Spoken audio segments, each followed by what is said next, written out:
ناظرین، عروج اور زوال قوموں پر دنوں یا مہینوں میں نہیں آتے۔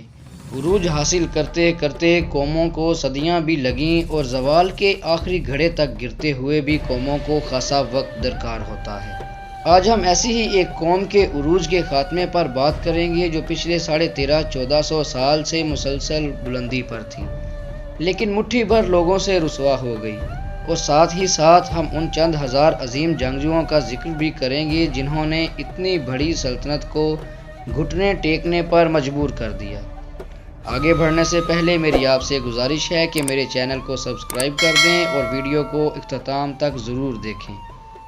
ناظرین، حضرت عیسیٰ علیہ السلام کی پیدائش سے تقریباً 31 سال پہلے اگسٹس سیزر کے ہاتھوں قائم ہونے والا رومن امپائر تقریباً 450 سال بعد 395 عیسوی میں دو حصوں میں تقسیم ہو گیا۔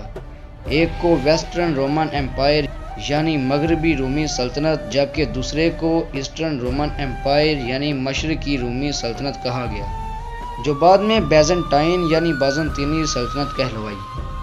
اس تقسیم کے 81 برس بعد 476 عیسوی میں مغربی رومی سلطنت پر باربیرینز نے قبضہ کر لیا، جبکہ بازنطینی سلطنت مضبوط ہوتی گئی جو تقریباً 1000 سال تک قائم رہی۔ لیکن یہ مضبوط سلطنت اس وقت تک مضبوط تھی جب تک لوگوں اور حکمرانوں میں اتفاق تھا۔ ناظرین، 13ویں صدی عیسوی کے وسط کے بعد عیسائی سلطنت بازنطین بکھرنا شروع ہو گئی۔ یہ دور ایمپرر مائیکل کا دوری حکومت تھا جس میں آرتھوڈوکس اور کیتھولک اتحاد ختم ہوا اور بیزنٹائن امپائر کی لاطینیوں سے جنگ شروع ہو گئی۔ جب وہ لوگ آپس میں لڑ رہے تھے تو سلجوق سلطنت بھی منگولوں سے شکست کھا رہی تھی، جبکہ اناطولیہ کی بازنطینی سرحدوں پر آباد اوغوز ترک قبائل اپنے سب سے بڑے قبیلے کائی قبیلے کے سردار اور سلجوقی سردار اعلیٰ ارطغرل غازی کی قیادت میں بازنطین کو اناطولیہ کی حدود سے بھگانے میں مصروف تھے۔ اب بازنطینی سلطنت ایک طرف سے لاطینیوں اور دوسری طرف ترکوں سے جنگ لڑ رہی تھی، لیکن بازنطینی شہنشاہ کی نظر میں مٹھی بھر ترک ان کی اتنی بڑی سلطنت کے آگے کچھ نہ تھے۔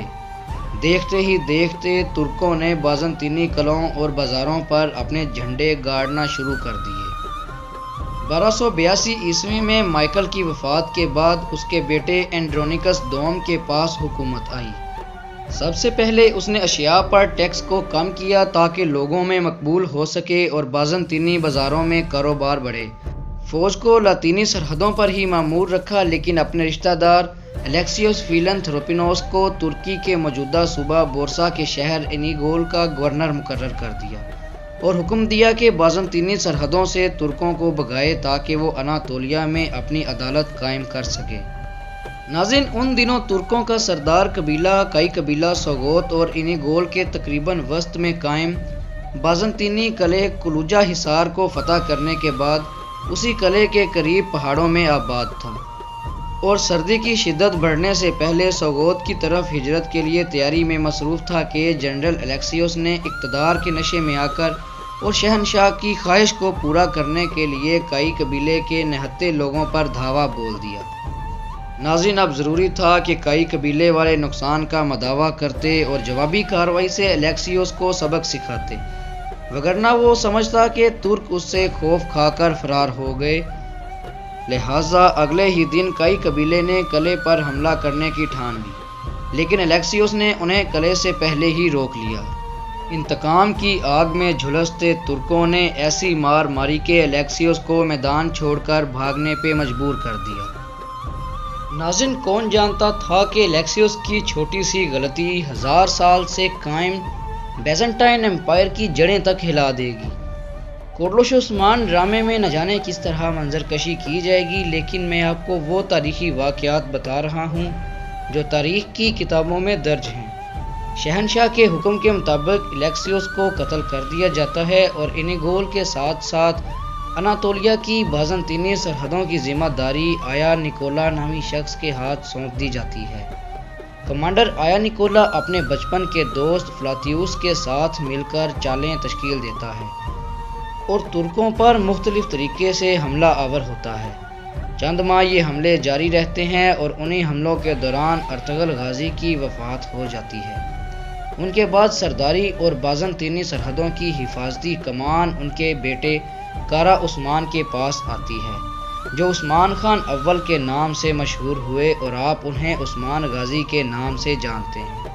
ناظرین، آیا نکولا اور نیکیا میں موجود شہنشاہ کے منصوبوں کو ناکام بنانے کے لیے عثمان خان اول بطور سردار فوج تشکیل دیتے ہیں اور انہیں گول کی مضبوط دیواروں کو تہ و تیگ کرنے کے لیے اپنے 4 جاں بازوں کی ذمہ داری لگاتے ہیں، جن میں عبد الرحمن غازی، کونور ایلپ اور آئیکوٹ ایلپ شامل تھے، اور فوج کی سپہ سالاری ترگت ایلپ کو سونپتے ہیں۔ وہ خود بھی اس لڑائی میں شریک ہوتے ہیں۔ سپہ سالار ترگت کی سربراہی میں کافی لمبا عرصہ جنگ جاری رہتی ہے اور عثمانی ترک بازنطین کو انتہائی بری طرح شکست دے دیتے ہیں۔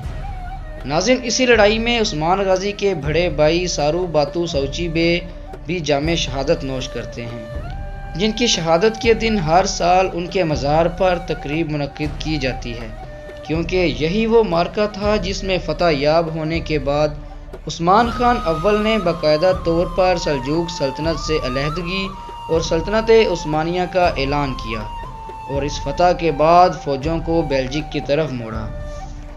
ناظرین، کوروش عثمان سیزن 2 میں یقیناً انہیں گول کی فتح ہی سب سے بڑی فتح دکھائی جائے گی۔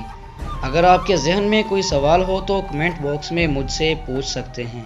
ویڈیو کو لائک اور چینل کو سبسکرائب کر دیجیے۔ بہت شکریہ۔